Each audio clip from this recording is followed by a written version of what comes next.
Hello mga boss. Ang gagawin naman natin ngayon ay isang CRT TV na ang brand TCL.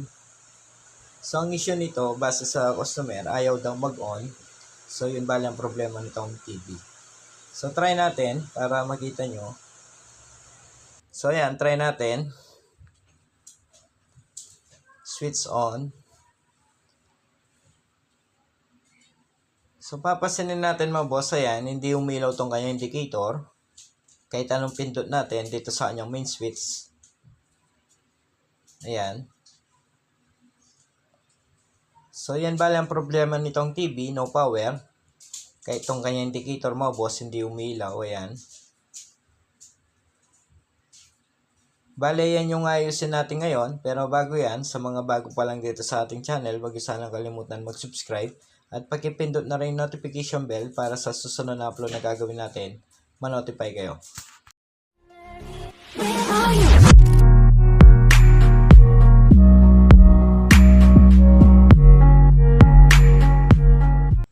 So ayan mga boss, kung titignan nyo, bale nabuksan ko na tong TV.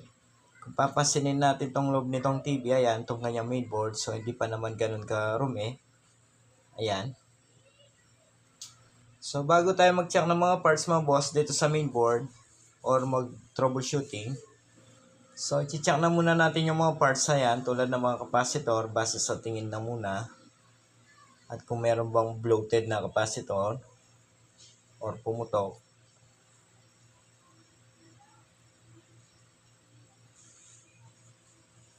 Base sa nakikita ko naman, dito sa kanyang mga parts mga boss, wala naman tayo nakikitang pumutok na pyesa or bloated na capacitor. Ayan. Okay naman tong kanyang mga capacitor. Wala rin tayong nakikitang sunog na parts. So itong kanyang fuse buo din naman, hindi naman sabog yung kanyang fuse. Ayan, tignan natin dito sa likod, baka may basag na mga solder. So pwede rin yon. So dito sa kanyang power supply mga boss, okay naman yung mga solder. Ayan. Ganon din dito sa secondary, papuntang playback. So wala naman tayong nakikita mga basag na solder. Ayan, lalo na dito sa kanyang power supply.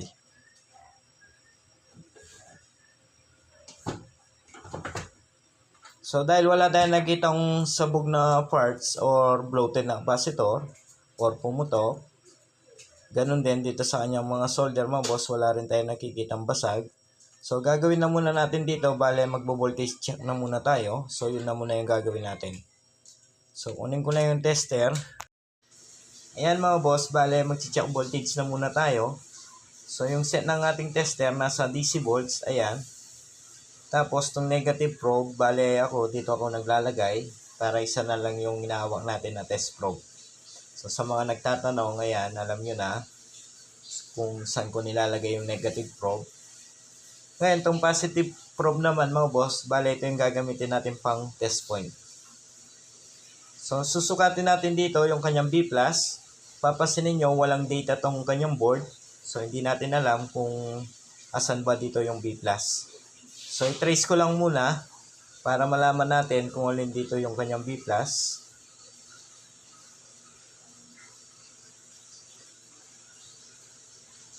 Ayan mga boss, bale yung B+ nito, itong pangapat na terminal dito sa playback. Kung magsisimula tayo dito, 1, 2, 3, and 4. So, yan bale yung kanyang B+. So, sa mga beginners dyan, kaya nalaman natin na yan yung kanyang B+. So, nakita nyo mga boss, bale nag-trace tayo. Ngayon mga boss, trace natin na yan. B+, tumalon ng fusible resistor. After ng fusible resistor, gumamit ng jumper. Ayan, bale jumper yan. So pagkatapos ng jumper, pumasok dito sa filter capacitor. So tignan nyo lang yung circuit mga boss. Ayan, bale capacitor, jumper. Tapos meron din dito na jumper. Ayan. So hindi na natin ititrace yan kasi papunta na sa horizontal yan. So, sundan lang natin yung papuntang chopper. Ayan, meron din dito na coil. Tapos, pumunta na ng diode, rectifier diode. Tapos, after ng rectifier diode, mga boss, ayan, capacitor. So, itong capacitor na yan yung gawin yung palatandaan, mga boss, para matrace nyo yung B+. So, hanapin nyo lang na capacitor dito, yung 100 UF by 160 volts. So, meron dito yan malapit sa chopper. Bale, ito yan mga boss. Ayan. So, ito yung 100 UF by 160 volts. Yung capacitor na yan mga boss, hanapin nyo lang yung positive. So, yung positive na yon, i-trace nyo, panigurado pumunta yan sa flyback. So, yun na bale yung B+. Bale, ang value, ulitin ko, 100 UF by 160 volts. So, sa mga board na walang data na nakasulat dito sa board, kung alin ba dun yung B+, heater, FS, so, yun lang yung gawin nyo para malaman nyo yung B+. Ayan. So, trace natin ulit para mas maintindihan nyo mga boss yung circuit. Bale, ito yung filter capacitor. Bale, ito yung kanyang positive. Ayan. So, iti-trace lang natin yan. Pumunta yan panigurado sa flyback. Bale, yun na yung kanyang B+. So, trace natin ulit mga boss. Bale, ito yung positive. Ayan, itong capacitor na 100 UF by 160 volts. So, sundan lang natin yan. Ayan. Pagdating dito, gumamit ng coil. Bale, tumalon na dito mga boss. Coil yan. So, pagdating naman dito, gumamit pa rin ng capacitor. Ayan. Tapos, tumalo na ng jumper, ayan. Pagkatapos ng jumper, fusible resistor. Tapos ng fusible, ayan, pumunta na dito sa terminal nitong flyback. So, yan na bale yung B+. Ganon lang mag-trace mga boss para malaman nyo yung B+, in case man sa mga ganitong board na walang data, walang nakasulat. So, para malaman nyo yung B+, so ganon lang yung gawin nyo. Hanapin nyo lang yung capacitor ng 100 UF by 160 volts dito sa malapit sa chopper, sa secondary power supply. So sana mga boss, sa mga beginners nakasunod kayo kahit paano. Ngayon mga boss, bale hindi na muna tayo magsusukat ng voltahe dito sa kanyang B+, although alam na natin yung B+ nito. Kasi may napansin ako dito, ayan, kung ipapakita ko sa inyo mga boss. Kung titignan nyo tong terminal na yan, ayan, kung papansinin nyo, basag yung kanyang solder, ayan o, papansinin nyo mga boss kung nakikita nyo. Bale, ground yan. Yan yung ground nitong kanyang secondary supply. So, gagawin natin, i-resolder na muna natin yan bago tayo mag-voltage check dito sa kanyang B+. Try na muna natin mga boss. Baka yan lang yung problema kaya ayaw mag-on tong TV. So, ayan. Bale, resolder ko lang muna yung nakita kong basag dito sa kanyang chopper na ground. Baka yan lang ang problema mga boss. So, hindi na muna tayo mag-voltage checking. So, after natin ma-solder yan, tatry natin na yung tong TV. Tingnan natin. So, sana mga boss, yan na lang para hindi na tayo mag-troubleshoot pa ng matagal dito. Pero malay natin, baka yan lang talaga ang problema nitong TV. So, ayusin ko lang yung pag-solder para matibay. Ayan. So, after natin ma-solder ng maayos to mga boss, itatry na muna natin tong TV na i-on. Tignan natin kung mag-on. So, solder ko na rin yung katabi nito para sigurado na rin. Ayan.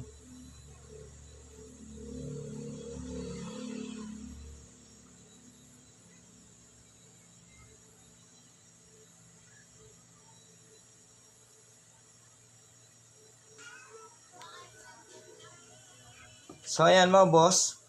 Ngayon, after natin ma-solder yung paan nitong kanyang chopper. So, rinisolder na natin lahat yung paan nitong kanyang chopper dito sa secondary. So, try natin ngayon. Tignan natin. Baka sakaling mag-on. So, pansinin natin tong kanyang indicator. Tignan natin mga boss kung iilaw. Ngayon, once na umilaw yan, panigurado mag-on na to mga boss. So, pansinin nyo tong kanyang indicator na ilaw na kulay red dito sa harapan. Bale, dito yung kanyang indicator. So, dito tayo tumingin. Tingnan natin kung meron bang ilaw dyan. Pagsaksak ko dito sa power cord. So, pansinin nyo mga boss, kulay red yung ilaw dyan. So, tingnan natin. Ayun. So, napansin nyo mga boss, umilaw. Tingnan natin tong kanyang heater kung umilaw ba. Ayun mga boss, kung napansin nyo, umilaw na rin yung kanyang heater. Tingnan natin sa harapan. Ayun. So, okay na mga boss. Yun lang yung problema kung bakit ayaw mag-on tong TV. So, meron basag na solder dito sa kanyang secondary sa ground. So, buti na lang mga boss, napansin ko. Kung hindi, baka kung ano-ano na yung chinak natin dito sa board na to. So, nung una, hindi ko napansin kasi medyo malayo yung camera natin. So, nakita ko lang yan mga boss nung nag-trace tayo dito sa kanyang B+. Ayan no, hanggang ngayon, buo pa rin. Naka-on pa rin tong TV. So, nakaset ng audio video to, panigurado sa video karaoke to ginagamit mga boss. So, dahil okay na to, bale, sasarang ko na lang to. So, sa mga beginners dyan, sana kahit pa paano nagkaroon kayo ng idea sa mga ganitong issue. So, napansin nyo mga boss, nakita nyo, solder lang ang problema nito. Kung hindi natin nakita yan mga boss, panigurado kung ano-ano yung chinak na natin dito sa board na yan. So, sa mga beginners dyan, huwag kayo basta-basta mag-troubleshooting sa board or mga pyesa. So, check nyo mabuti yung mga solder mo boss. Tulad dito, kung hindi ko napansin yun, baka medyo tumagal pa tayo dito. So, basic lang yung problema nito, pero kung hindi nyo nakita yon, panigurado, matatagalan kayo dito. So, tandaan nyo yan, kayong mga baguhan. Bale, sasara ko lang muna to mga boss para matry natin na merong signal. So, isara ko lang. Ayan, kung titignan nyo, bale, tapos ko nang may saro tong TV. So, meron na rin yung antena. Ayan, papasinin nyo, maliwanag pa rin tong TV. So, okay na to. Sa mga hindi pa pala na-subscribe, huwag sana kalimutan mag-subscribe at pag-ipindot na rin notification bell para sa susunod na upload na gagawin natin, ma-notify kayo. Hanggang dito na lang. Maraming salamat.